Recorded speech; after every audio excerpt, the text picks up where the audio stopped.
जिला अधिवक्ता संघ जबलपुर के अधिवक्ता मोहम्मद अल्तमस के द्वारा कांग्रेस पार्षद शफीक हीरा को भूमाफिया बताकर कार्रवाई किए जाने के संबंध में एसपी को ज्ञापन सौंपा गया था। इसी मामले को लेकर कांग्रेस पार्षदों ने आज एसपी ऑफिस पहुंचकर एसपी के नाम ज्ञापन सौंपा और कहा कि पार्षद शफीक हीरा का विवादित भूमि से किसी भी प्रकार का कोई लेना देना नहीं है और न ही पार्षद शफीक हीरा का किसी भी दस्तावेज में कोई हस्ताक्षर है। कांग्रेस जनों का कहना है कि अधिवक्ता मोहम्मद अल्तमस के द्वारा जो भी आरोप कांग्रेस पार्षद शफीक हीरा के विरुद्ध लगाए गए हैं वह सभी आरोप बेबुनियाद और मनगढ़ंत हैं और पार्षद शफीक हीरा को भूमाफिया बताकर समाज में उनकी प्रतिष्ठा धूमिल करने का प्रयास किया जा रहा है, क्योंकि भूमाफिया के संबंध में कोई भी दस्तावेज उनके द्वारा प्रस्तुत या संलग्न नहीं किए गए हैं। सभी कांग्रेस पार्षदों ने एसपी से अपील की है कि मामले की निष्पक्ष जांच कराकर उचित कार्रवाई की जाए। आपकी बात को लेकर लगाया जा रहा है क्या जमीन का कोई मामला है? एक शिकायत मेरे खिलाफ की गई है। एक अकरम पहलवान, आप लोगों ने नाम सुना होगा, जो मध्य प्रदेश और जबलपुर का कुख्यात अपराधी है। उसके भाई और उसके भतीजे के द्वारा मेरे ऊपर एक आरोप लगाया गया है कि मैंने एक ज़मीन की फर्जी रजिस्ट्री कराई है। मैंने आज एसपी साहब को ये बताया है कि साहब, ना तो मेरे उस रजिस्ट्री में मेरे नाम पे रजिस्ट्री है और ना ही मैं उसमें गवाह हूँ, ना ही मैं दिलवाने में, ना ही मैं लेने में, और ना ही मेरा कोई लेना देना उस ज़मीन से। अकरम पहलवान के द्वारा ये पूरी साजिश रची गई है, क्योंकि वो अवैध वसूली शहर के अंदर करता है और अभी 15-20 दिन से ही वो जबलपुर में था। उनके रूप से ये एक मेरी छवि खराब करने के लिए उसने एक ये षड्यंत्र रचा है कि कैसो भी शफीक हीरा पार्षद की, जो आज क्षेत्र में काम कर रहे हैं, उनकी छवि दूभर हो। तो आज एसपी साहब को हमने दिया है पेपर के साथ कि जिनको उन्होंने बताया है कि ये फर्जी रजिस्ट्री हुई है, तो पंजीयन कार्यालय में उनकी रजिस्ट्री हुई है मेरे रिश्तेदार भांजे के द्वारा। भांजे ने वो प्लॉट खरीदा था और उसका नामांतरण है, कलेक्टर साहब का आदेश है।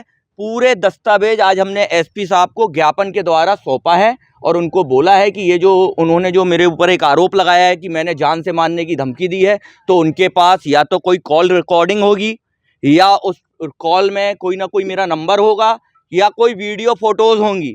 ऐसे कोई भी मेरे ना उनसे कोई बातचीत हुई है, ना मेरी आज से नहीं 2-4-5 सालों से उनके नंबरों में कोई बात नहीं हुई है। लगभग कितने लागत की ज़मीन है ये?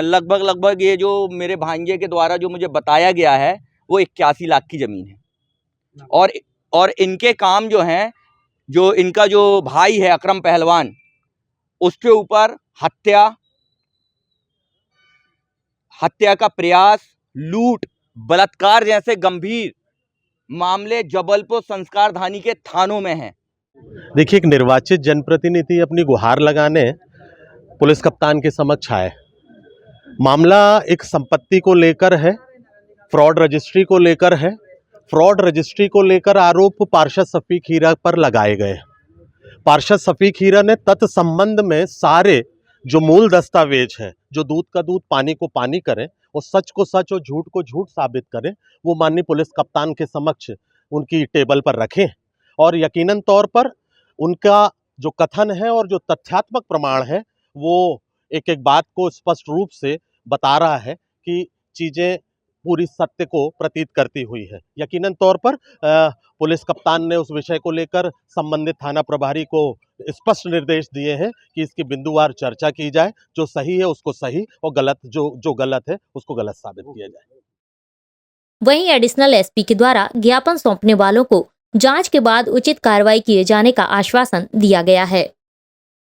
मतलब ये एक भूमि संबंधी मैटर था, इसको लेकर निष्पक्ष जांच को डिमांड करते हुए आज सभी जबलपुर शहर के सभी पार्षदगण एसपी ऑफिस में ज्ञापन लेने के लिए आए थे। इसको हम पूरा कंसिडर करेंगे और एक डीएसपी रैंक के अधिकारी है, उसको मतलब गोहलपुर के क्षेत्र से अलावा मतलब दूसरे डीएसपी को हमने इसको जांच के लिए दिया है और उस डीएसपी के तरफ से इसमें डिटेल में जांच करेंगे और जांच में क्या क्या तथ्य आएंगे उसके हिसाब से हम कार्रवाई करेंगे। कहाँ पे भूमि का कहना है कि इसमें जमीन का कोई लेन देन नहीं है, लेकिन इनके सिग्नेचर या इस तरह के कुछ उपयोग किया गया है, क्या इस तरह की जांच? इसमें ज्ञापन में उन्होंने डिटेल में लिखा है उसका कुछ लेना देना नहीं है करके, पर पर इसमें एक इंडिपेंडेंट एक अधिकारी की तरफ से जांच हो जाएगी तो उसमें पूरा क्या क्या तथ्य है उसमें पूरा का पूरा उसमें आ जाएगा और उसके बाद हमको क्लियर हो जाए किसका इसमें इन्वॉल्वमेंट है किसका इन्वॉल्वमेंट नहीं है करके उसके बाद ये क्लियर हो जाएगा। उसके बाद जांच प्रतिवेदन हमारे साथ मिलने के बाद उसके खिलाफ कार्रवाई क्या करना है नहीं क्या नहीं करना है वो क्लियर हो जाएगा। SK news live Jabalpur.